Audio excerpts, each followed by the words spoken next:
श्री कृष्ण कहते हैं, सच्चा प्रेम निष्काम होता है। प्रेम का असली अर्थ क्या है? श्री कृष्ण कहते हैं, हे अर्जुन, संसार में सबसे महान शक्ति प्रेम है, परंतु यह प्रेम तभी दिव्य है जब उसमें स्वार्थ की गंध न हो। प्रेम जो लेन देन पर आधारित है वह व्यापार है। प्रेम जो अपेक्षाओं पर टिका है वह बंधन है। और प्रेम जो समर्पण में है वही निष्काम प्रेम है, जो केवल देता है, कुछ मांगता नहीं। गीता सिखाती है, प्रेम ईश्वर का स्वभाव है, और जब मनुष्य निष्काम होकर प्रेम करता है तभी वह ईश्वर को प्राप्त करता है। निष्काम प्रेम का रहस्य कर्म से जोड़ो, परिणाम से नहीं। श्री कृष्ण कहते हैं, कर्मण्येवाधिकारस्ते मां फलेषु कदाचन। अर्थात, हे अर्जुन, तुझे केवल कर्म करने का अधिकार है, फल की चिंता मत कर। इसी श्लोक में सारा निष्काम प्रेम छिपा है। जो व्यक्ति प्रेम करता है वह फल या प्रतिफल की अपेक्षा नहीं रखता। वह देता है क्योंकि देना उसका धर्म है। माता का प्रेम ऐसा ही होता है। वह बच्चे से कुछ नहीं मांगती, फिर भी उसकी हर सांस उसी के लिए समर्पित होती है। श्री कृष्ण कहते हैं, निष्काम प्रेम ही भक्ति का बीज है और भक्ति ही मोक्ष का द्वार। श्री कृष्ण का दृष्टिकोण प्रेम में स्वार्थ नहीं, समर्पण है। श्री कृष्ण अर्जुन से कहते हैं, हे पार्थ, सच्चा प्रेम वो नहीं जो केवल सुख में साथ दे, बल्कि वो है जो दुख में भी अडिग रहे। राधा का कृष्ण के प्रति प्रेम इसका सर्वोच्च उदाहरण है। वह जानती थीं कि कृष्ण द्वारका जाएंगे, वह लौट कर नहीं आएंगे। फिर भी राधा ने प्रेम छोड़ा नहीं, क्योंकि उनका प्रेम देह से नहीं, आत्मा से था। गीता यही सिखाती है, जहां देह समाप्त होती है वहां आत्मा से आत्मा का मिलन होता है, और वही सच्चा प्रेम है। प्रेम का 3 रूप। गीता के अनुसार श्री कृष्ण प्रेम को 3 रूपों में बांटते हैं। 1. सांसारिक प्रेम, काम, जो शरीर, रूप या स्वार्थ पर आधारित है।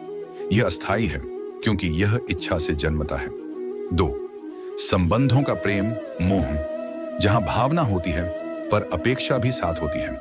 यह प्रेम स्थायी नहीं, क्योंकि यह मेरा और तेरा में बटा है। 3.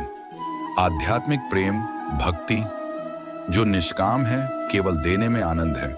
यह प्रेम शाश्वत है क्योंकि यह आत्मा से जुड़ा है। श्री कृष्ण कहते हैं, निष्काम प्रेम ही वह सेतु है जो मनुष्य को ईश्वर तक पहुंचाता है। निष्काम प्रेम बनाम स्वार्थी प्रेम। स्वार्थी प्रेम कहता है, तुम मेरे हो। निष्काम प्रेम कहता है, मैं तुम्हारा हूं। स्वार्थी प्रेम में अपेक्षा है, निष्काम प्रेम में समर्पण।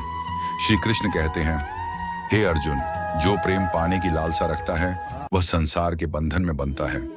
जो प्रेम देने की भावना रखता है वह मुक्त होता है।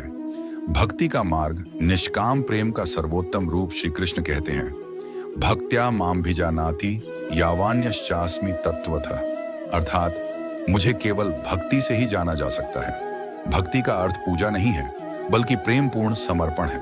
भक्ति तब सच्ची है जब उसमें कोई मांग नहीं। हे प्रभु, तू जैसा चाहे वैसा कर। यही निष्काम प्रेम का शुद्ध स्वरूप है। श्री कृष्ण का संदेश, प्रेम को कर्म में उतारो। श्री कृष्ण कहते हैं, निष्काम प्रेम केवल भाव नहीं, यह जीवन का कर्म होना चाहिए। जब मनुष्य प्रेम को कर्म में ढाल देता है, दूसरों की सेवा में, क्षमा में, दयालुता में, तो उसका हर कार्य पूजा बन जाता है।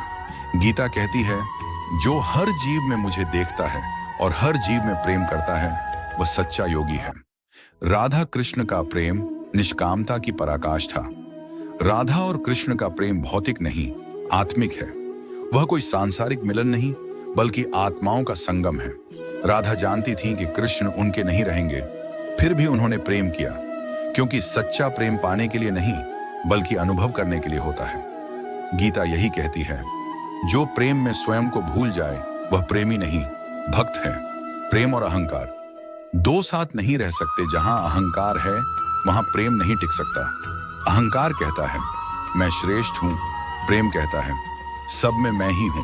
श्री कृष्ण कहते हैं, अहंकार के रहते प्रेम कभी पूर्ण नहीं हो सकता। अहंकार तो देह का भाव है और प्रेम आत्मा का। इसलिए जो व्यक्ति प्रेम में अहंकार छोड़ देता है वह अमृतत्व को प्राप्त करता है। निष्काम प्रेम और क्षमा का संबंध श्री कृष्ण कहते हैं, हे अर्जुन, जहां प्रेम है वहां क्षमा स्वभाव है। जो प्रेम करता है वह क्रोध नहीं करता, क्योंकि प्रेम में सब कुछ स्वीकार होता है। राधा ने कभी कृष्ण से प्रश्न नहीं किया, क्योंकि उन्हें विश्वास था कि ईश्वर की योजना में कोई गलती नहीं। इसीलिए निष्काम प्रेम में न अपेक्षा है न शिकायत, वहां केवल समर्पण है। निष्काम प्रेम का अनुभव योग की पराकाष्ठा गीता कहती है, योगः कर्मसु कौशलम, अर्थात सच्चा योग है अपने कर्मों में परम कुशलता जो प्रेम से जन्मती है। जब मनुष्य प्रेम से कर्म करता है तो वह ईश्वर का उपकरण बन जाता है, उसका हर कार्य लोक कल्याण बन जाता है। ऐसा प्रेम न केवल आत्मा को शुद्ध करता है बल्कि संसार को भी प्रकाशित करता है। श्री कृष्ण का आह्वान, प्रेम को विस्तार दो। श्री कृष्ण कहते हैं, हे अर्जुन, केवल मनुष्य से नहीं हर जीव से प्रेम करो। जिसका हृदय केवल एक व्यक्ति तक सीमित है वह बंधा हुआ है, जो प्रेम सब में देखता है वह मुक्त है। यही कारण है कि गीता प्रेम को सीमाओं से परे रखती है। प्रेम किसी जाति, धर्म या रूप से नहीं बनता, यह आत्मा का धर्म है। निष्काम प्रेम का फल मोक्ष। श्री कृष्ण कहते हैं, मनमना भव मद भक्तो मद्याजी माम नमस्कुरु, अर्थात मन मुझ में लगाओ, मुझसे प्रेम करो, मुझे भजो, मुझे नमस्कार करो, तब तुम मेरे पास आओगे। निष्काम प्रेम ही मोक्ष का मार्ग है, क्योंकि जो प्रेम करता है वह द्वेष से मुक्त हो जाता है। प्रेम की अग्नि अहंकार, क्रोध और ईर्ष्या को जला देती है। उसके बाद बचता है केवल प्रकाश, परमात्मा का। अंतिम उपदेश, प्रेम ही परम धर्म है। श्री कृष्ण कहते हैं, सर्व धर्मान परित्यज्य मामेकम शरणम व्रज, अर्थात हे अर्जुन, सभी धर्मों को छोड़कर केवल मेरी शरण में आ जा। यह शरणागति ही निष्काम प्रेम का अंतिम स्वरूप है। जब आत्मा कहती है मैं कुछ नहीं, सब तू है, तो वहीं से प्रेम, भक्ति और मुक्ति एक हो जाते हैं। सारांश, निष्काम प्रेम जीवन की सर्वोच्च साधना है। गीता हमें सिखाती है कि जाकन, जो प्रेम स्वार्थ से मुक्त है वह ही सच्चा प्रेम है। वह दुख में भी अडिग और सुख में भी विनम्र रहता है। निष्काम प्रेम का सूत्र, देना ही प्रेम है, मांगना मोह है। जो व्यक्ति बिना अपेक्षा के प्रेम करता है वह स्वयं ईश्वर बन जाता है, क्योंकि ईश्वर भी केवल देता है, बिना किसी प्रत्याशा के। अंतिम प्रेरणा है अर्जुन, प्रेम वह दीपक है जो अंधकार में भी जलता है। यह संसार की सबसे बड़ी शक्ति है। जो प्रेम करता है वह मृत्यु से भी पार चला जाता है। श्री कृष्ण कहते हैं, प्रेम वह मार्ग है जो सीधे मेरे हृदय तक जाता है। निष्काम प्रेम करो, क्योंकि वही जीवन का सत्य है। जहां प्रेम है वहीं भगवान है। श्री कृष्ण कहते हैं, कर्म ही पूजा है। ये उपदेश गीता के गहन संदेश पर आधारित है, जहां हर कर्म को ईश्वर भाव से करने को ही सच्चा धर्म कहा गया है। इस उपदेश में कर्म योग, भक्ति और त्याग तीनों का समन्वय है। श्री कृष्ण कहते हैं, कर्म ही पूजा है। प्रस्तावना, पूजा केवल मंदिरों में नहीं, कर्मों में है। श्री कृष्ण कहते हैं, हे अर्जुन, लोग मुझे मंदिरों में, मूर्तियों में, आकाश में खोजते हैं, पर मैं तो उनके कर्मों में ही विद्यमान हूं। सच्चा भक्त वह नहीं जो केवल जप तप करे, बल्कि वह है जो अपने कर्मों को ईश्वर के प्रति अर्पण कर दे। गीता का मूल संदेश यही है, कर्म ही पूजा है। हर कर्म अगर समर्पण और निष्काम भाव से किया जाए तो वही पूजा बन जाता है। कर्म का अर्थ केवल कार्य नहीं, साधना है। कर्म शब्द का अर्थ है कर्तव्य, जिम्मेदारी और जीवन का प्रवाह।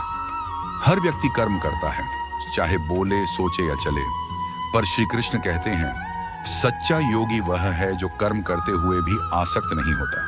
कर्मण्येवाधिकारस्ते मां फलेषु कदाचन, भगवद गीता 2.47। अर्थात, हे अर्जुन, तुझे कर्म करने का अधिकार है, परंतु फल की चिंता मत कर। कर्म का सार यही है, कर्तव्य करो, फल ईश्वर पर छोड़ दो। कर्म का रहस्य निष्काम भाव। श्री कृष्ण कहते हैं, कर्म करते हुए भी यदि तू फल की आशा रखे तो तू बंध जाता है, और यदि वही कर्म बिना अपेक्षा करे तो तू मुक्त हो जाता है। इसलिए उन्होंने सिखाया निष्काम कर्म योग। ये वह मार्ग है जिसमें व्यक्ति कर्म करता है, परंतु उसका हृदय आसक्ति से मुक्त रहता है। योगस्थ कुरु कर्माणि संगम त्यक्त्वा धनंजय, अर्थात हे धनंजय, योग में स्थित होकर कर्म करो, आसक्ति छोड़कर। यह वही भाव है जो कर्म को पूजा बना देता है। कर्म योग, भगवान तक पहुंचने का मार्ग। श्री कृष्ण कहते हैं, हे अर्जुन, भक्ति, ज्ञान और कर्म तीनों मार्ग हैं, परंतु कर्म योग सबसे श्रेष्ठ है, क्योंकि यह जीवन के हर क्षण को ईश्वर से जोड़ देता है। भक्ति हृदय को शुद्ध करती है, ज्ञान बुद्धि को प्रकाशित करता है, पर कर्म योग जीवन को पवित्र करता है। जो व्यक्ति अपने कार्य को ईश्वर का कार्य समझकर करता है, वह कभी थकता नहीं, कभी असफल नहीं होता। कर्म और फल बंधन या मुक्ति। गीता कहती है, फल की इच्छा से किया गया कर्म बंधन है, पर ईश्वर भाव से किया गया कर्म मुक्ति है।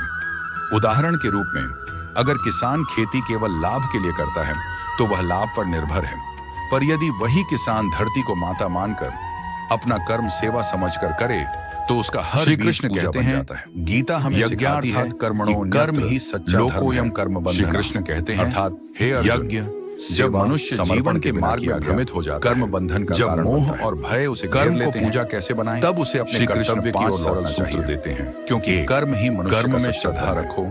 गीता हमें सिखाती है भगवान की दृष्टि से हर व्यक्ति को अपने कर्म करते रहना चाहिए। फल की चिंता छोड़ो, फल की चिंता नहीं, सफलता असफलता दोनों। जो व्यक्ति फल की आशा में अहंकार का त्याग करो, वह दुख और अशांति का कारण। श्री कृष्ण कहते हैं, सोचो। गीता हमें सिखाती है मुझसे करवा रहे कर्म ही सच्चा कर्तव्य को सेवा। कृष्ण कहते हैं, चाहे छोटा काम हो, जब मनुष्य जीवन के मार्ग में भ्रमित हो जाता है, शांति और धैर्य और भय उसे परिणाम देर से मिले, तब उसे अपने कर्तव्य की ओर लौटना चाहिए। यही वह 5 कदम कर्म ही मनुष्य कर्म को पूजा में परिवर्तित कर। गीता हमें सिखाती है कर्मयोगी हर व्यक्ति को अपने कर्म स्वयं कर्मयोग के प्रतीक है, परंतु फल की चिंता नहीं। गीता में केवल उपदेश नहीं दिया, जो व्यक्ति फल की आशा में कर्म करता है, उन्होंने युद्ध में और अशांति का कारण बनकर श्री कृष्ण कहते हैं, सेवा हमें सिखाती है राजा होकर भी उन्होंने रथ चलाया। श्री कृष्ण कहते हैं, कर्म करते अर्जुन। जब मनुष्य जीवन के मार्ग में भ्रमित हो जाता है, जो छोटे से छोटा भय उसे घेर लेते प्रेम से करता है, तब उसे अपने कर्तव्य की ओर लौटना चाहिए। कर्म में समर्पण, कर्म ही मनुष्य का पूजा का भाव। गीता हमें सिखाती है कि हर व्यक्ति को अपने कर्म करते रहना चाहिए, अर्थात परंतु सभी की चिंता नहीं करनी चाहिए। अर्पित कर दो। जो व्यक्ति जब मनुष्य अपने कार्य को समर्पित कर देता है, दुख और अशांति का कारण हो जाता है। श्री कृष्ण कहते हैं, न थक। गीता हमें सिखाती है कि कर्म ही सच्चा धन है। श्री कृष्ण कहते हैं, यही भाव कर्म को जब मनुष्य जीवन के मार्ग में भ्रमित हो जाता है, दोनों का संतुलन भय उसे घेर लेते हैं, तब उसे अपने कर्तव्य की ओर पूजा में हो, क्योंकि कर्म ही मनुष्य का सच्चा कर्म में झल। गीता हमें सिखाती है कि हर व्यक्ति को अपने कर्म करते रहना चाहिए, परंतु फल की चिंता नहीं करनी चाहिए। जो व्यक्ति फल की आशा में कर्म करता है, वह दुख और अशांति का कारण